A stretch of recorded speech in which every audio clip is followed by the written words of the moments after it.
Bismillahirrahmanirrahim. Assalamualaikum warahmatullahi wabarakatuh. Sahabat-sahabat, kawan-kawan sekalian, kita teruskan lagi kepada perbincangan berkenaan dengan pendidikan Islam dan tumpuan kepada hasil pembelajaran, 10 hasil pembelajaran, dan kali ini kita sambung ke yang ke-8 dan ke-9 dan 10, tiga ya. Yang ke-8 ni adalah kuat tubuh badan, ya, kuat tubuh badan. Jadi dalam latihan-latihan yang kita beri, pendidikan yang kita beri, kuat tubuh badan ni pun satu learning outcome, ya, hasil pembelajaran yang perlu kita ambil berat, ya. Bukan setakat ilmu sahaja, kan. Dan kita tahu kan, kita dah bincang dulu sebelum ni, dalam Quran disebutkan Talut telah dilantik menjadi raja, ya. Talut ni satu-satunya raja yang directly dilantik oleh Allah Subhanahu Wa Taala, ya, menjadi raja. Sebabnya dia mempunyai ilmu yang luas dan kekuatan jasmani, kekuatan tubuh badan, ya, kan. Orang Yahudi mula tak suka, kan, dia dilantik pasal dia orang biasa-biasa, kan, orang biasa-biasa, bukan orang kaya, bukan daripada keluarga besar, kan. Tapi Allah sebutkan dalam Quran dia mempunyai ilmu pengetahuan yang luas dan kekuatan jasmani, ya. Jadi kekuatan jasmani ini penting. Nabi Syuaib pula mengambil Nabi Musa bekerja, kan, seketika dia dah melarikan diri, kan, daripada Firaun waktu itu. Nabi Syuaib telah melantik dia, mengambil dia sebab dia kuat dan amanah, ya. Jadi kekuatan ini pentinglah, kan. Bahkan Rasulullah bersabda, kan, segala sesuatu yang tidak mengandungi zikrullah padanya maka itulah sia-sia saja, kan. Jadi kalau kita tak ada zikrullah, itu semua sia-sia. Tapi ada yang kecuali dia, iaitu senda gurau suami isteri, kemudian melatih kuda, dan melatih memanah, dan mengajar berenang, lah. Kan, ini semua tak sia-sia walaupun situ tidak ada zikrullah, kan. Bahkan Rasulullah kan biasa lomba lari dengan isteri dia, kan. Isteri muda lagi waktu tu, kan, dia dah berumur, kan, dia boleh lomba lari, kan. Dan beberapa kali, bukan apalah, bukan banyak, kan, bukan sekali, ya. Begitu juga main gusti, kan, main gusti, ya, lawan gusti, kan. Bahkan Rasulullah menggalakkan sukan berkuda dan beri hadiah pada pemenangnya, ya. Jadi ini menunjukkan betapa tubuh badan itu adalah kuat, ya, kan. Sebenarnya di samping, ya, badan yang kuat ni, sihat pun penting, ya. Badan yang sihat ni penting, ya. Kalau kuat saja tapi selalu sakit pun tak jadi jugalah, kan. Tapi kesihatan, ya. Jadi dalam Nabi Ibrahim, dia ni selalu berdoalah supaya sihat, ya, supaya dia ni kuat, ya, dan tidak lapar misalnya, lah, kan. Allazi khalaqani fahuwa yahdin, kan. Walladhi huwa yut'imuni wa yaskin wa idza maridtu fahuwa yasfin walladhi yumituni thumma yuhyin walladhi at'amahu ay yaghfirani khati'ati yaumaddin, kan. Ini adalah doa Nabi Ibrahim, ya. Tuhan yang menciptakan aku, maka dialah yang memimpin dan memberi petunjuk kepadaku, dan Tuhan yang dialah juga memberi aku makan dan memberi minum, dan apabila aku sakit maka dialah yang menyembuhkan penyakitku, dan dialah yang mematikan aku kemudian menghidupkan aku, dan dialah yang aku harap-harap supaya mengampunkan dosaku pada hari kiamat, ya. Jadi doa Nabi Ibrahim ni kena amalkanlah, ya, supaya kita sentiasa sihat, ya, sihat, tak makanan cukup, ya. Kadang makanan tak cukup ni pun masalah jugalah, kan. Itu pun tak berkhasiat, ya, pasal tak mampu nak beli makanan yang berkhasiat, makan yang murah-murah menyebabkan badan tak sihat, ya. Dan ke-9, learning outcome yang kita nak latih anak-anak kita, murid-murid kita ni adalah pengetahuan yang luas dan mempunyai hikmah, ya. Pengetahuan yang luas dan hikmah, ya. Dalam Quran, Nabi Ibrahim juga berdoa, ya. Nabi Ibrahim berdoa, ya, Rabbi habli hukman wal hikni bis solihin, ya. Ya Tuhanku, berikanlah aku hikmah dan gabungkanlah aku dengan orang-orang yang soleh, ya. Jadi itu dia, ya. Pengetahuan yang luas dan hikmah penting, ya. Di zaman Rasulullah ada seorang budak, ya, nama dia Abdullah bin Abbas, ya. Ketika Rasulullah dia di sepupu Rasulullah, dan dia lahir 3 tahun sebelum hijrah, lah. Jadi mana dia walaupun sepupu tapi jauh bezalah dengan Rasulullah, kan, umur dia. Semenjak kecil dia ni sangat hampir kepada Rasulullah kan. Jadi dia mendapat pendidikan yang langsung daripada Rasulullah dan dan Rasulullah pernah dukung dia sambil solat tu, dukung dia ni kan. Dan ketika Rasulullah wafat, dia baru berusia 13 tahun tetapi dia mempunyai pengetahuan yang sangat luas Ketika zaman Abu Bakar dia terus belajar dan mengajar. Jika ia mengajar di rumah dan halaman rumahnya penuh dengan manusia walaupun dia masih sangat muda dia ni Abdullah bin Abbas ni kan. Ketika zaman Umar, khalifah selalu minta, khalifah itu Umar bin Khattab lah minta nasihat kepadanya. Dia ni muda lagi ni kan. Dan Umar menyifatkannya sebagai pemuda yang matang Bahkan setiap kali Umar memanggil sahabat-sahabat besar, beliau juga menjemput Abdullah bin Abbas lah dan untuk membincangkan tentang keputusan besar Dalam satu musyawarat, Abdurrahman bin Auf bertanya kepada Umar, "Kenapa engkau bawa anak ni duduk bersama kita kan? Dia seperti anak-anak kita kan, anak kita. Aku tak pernah dia seperti anak kita." Lalu Umar menjawab, "Sebab kau pun tahu apa yang dia tahu." Sa'ad bin Abi Waqqas mengatakan, "Aku tidak pernah melihat orang yang lebih cepat memahami, yang lebih berpengetahuan dan lebih bagus hikmahnya daripada Abdullah bin Abbas Aku perhatikan Khalifah Umar memanggilnya untuk membincangkan satu masalah sukar bersama ahli Badar dari Muhajirin dan Ansar. Apabila Ibnu Abbas bercakap, Umar tidak akan mengenepikan apa yang dikatakannya. Kan semasa zaman Ali, dia semasa Ali menjadi khalifah dia telah melantik Abdullah bin Abbas menjadi governor di Basrah Jadi itu pengetahuan yang luas, sangat muda lagi dah boleh mengajar dan orang ramai berkumpul kan di depan rumah dia untuk mendengar kuliah dia lah kan. Hebat kan Abdullah bin Abbas ni. Jadi itulah contohnya lah murid-murid kita kalau boleh kan pada usia yang belasan tahun lagi sudah punya pengetahuan yang sangat luas kan. Bahkan boleh menjadi rujukan pun bahkan jadi rujukan pada khalifah dalam hal ini kan.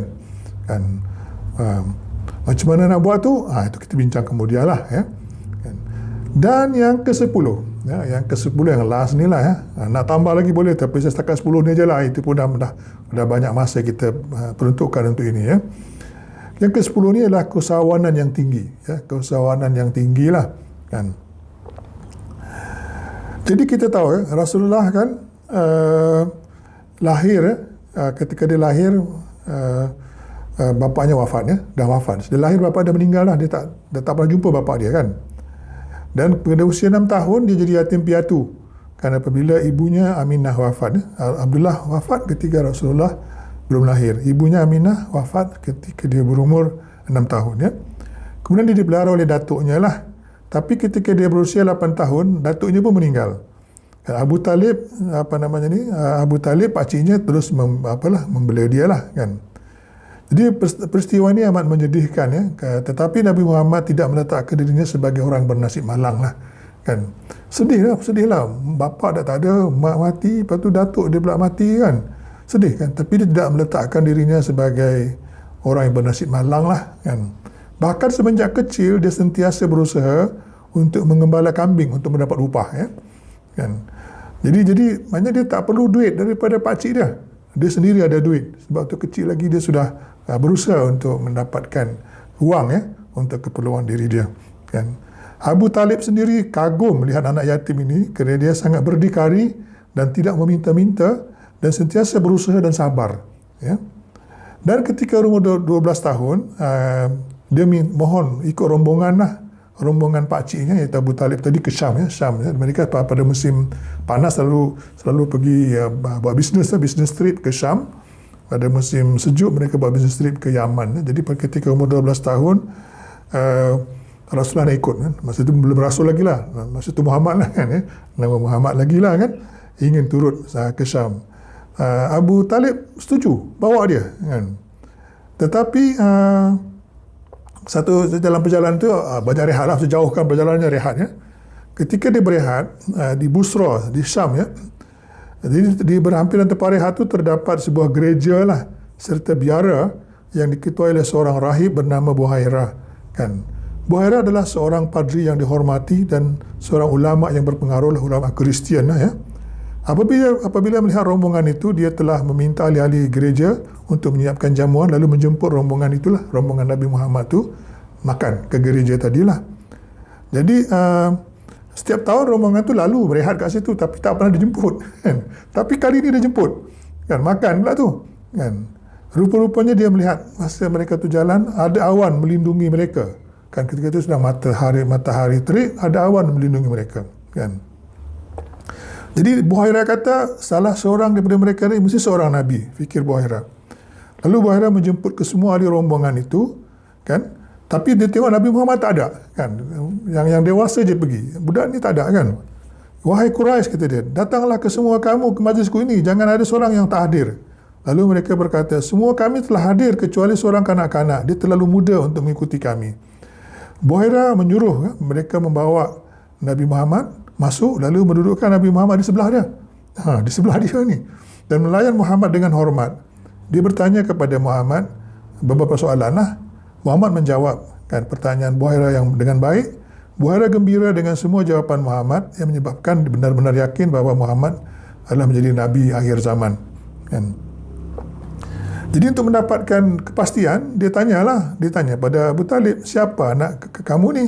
Abu Talib kata, dia anak aku. Buhairah kata, yalah, dia macam dah jadi anak dia lah, kan? Dah anak yatim, kan? Dia bukan anakmu, kata Buhairah. Dan tak mungkin dia mempunyai ayah. Abu Talib menjawab, ya betul lah, dia anak saudaraku. Kan? Buhairah bertanya lagi, mana ayahnya? Jawab Abu Talib, ayahnya telah meninggal dunia dan ibunya pun juga. Lalu Buhairah berpesan, bawalah anak saudaramu ni pulang dan hendaklah engkau mengawasinya daripada golongan Yahudi. Demi Allah, jika golongan itu melihat Muhammad, mereka akan mengenalinya. Yahudi akan berbuat jahat terhadap anak saudaramu ini, kerana anak saudaramu ini seorang utusan agung. Bersegeralah kamu membawanya pulang lah. Jadi Abu Talib ada pulang lah, kan? Tapi Nabi Muhammad ni dia tak diam lah, kan? Bila dia balik Mekah tu pun dia tak diam, kan? Dia apa namanya ni, dia tak nak bergantung lah pada belas kasihan belas ihsan Abu Talib, kan? Dan apabila usianya meningkat, dia telah mulakan perniagaannya sendirilah. Ada seorang rakan kongsi dia bernama As-Sa'ib bin Abi As-Sa'ib. Ya. As-Sa'ib ni seorang peniaga yang terkenal jujur dan amanah, kan. Dan dia telah bisnes dah pergi ke Yaman, kan, pergi ke Syam, pergi ke Iraq dan juga pusat-pusat perniagaan lain di Jazirah Arab lah, kan. Dan dalam catatan tu dalam catatan sejarah dia telah dapat pergi ke 17 negara lah, negara yang ada sekarang ni lah, kan, untuk berniaga, kan. Dan dia telah menjadi bahan cerita lah. Dia memang bisnes dia menjadi lah, kan. Orang pun dah kenal dia, dengan kawan dia ni kenal dia sebagai peniaga yang jujur lah. Jadi cerita ni telah sampai ke pengetahuan Khadijah, kan. Yang Khadijah telah mempercayakan perniagaan dia kepada Nabi Muhammad untuk dibawa ke Syam lah, kan. Jadi kita tahu, kan, perniagaan yang dibawa ke Syam tu memang berjaya lah, banyak untung. Dan berkenaan dengan perniagaan ini, Rasulullah bersabda dalam hadis ni, hadis Hasan, riwayat Sa'id bin Mansur, kan, 9/10 daripada rezeki terdapat pada perniagaan, kan. Dan juga dalam satu lagi hadis sahih Imam Sayuti, siapa yang di malam hari keletihan kena bekerja mencari rezeki yang halal di siang hari, maka pada malam hari itu dia mendapat ampunan. Jadi itu dianya, ya. Zaman Rasulullah dulu, Rasulullah telah menunjukkan keusahawanan yang besar lah, yang tinggi, ya. Sejak kecil lagi dia tidak berharap kewangan daripada pakcik dia pergi cari ambil upah sendiri, menjaga kambing, mengembala kambing lah. Kemudian ketika umur dia meningkat 17 tahun, dia sendiri telah membuat perniagaan dia sendiri dengan seorang kawan dia, dan perniagaan itu amat berjaya lah, dan telah merata-rata pergilah, dan akhirnya Khadijah telah mempercayakan perniagaan dia kepada Nabi Muhammad SAW, ya.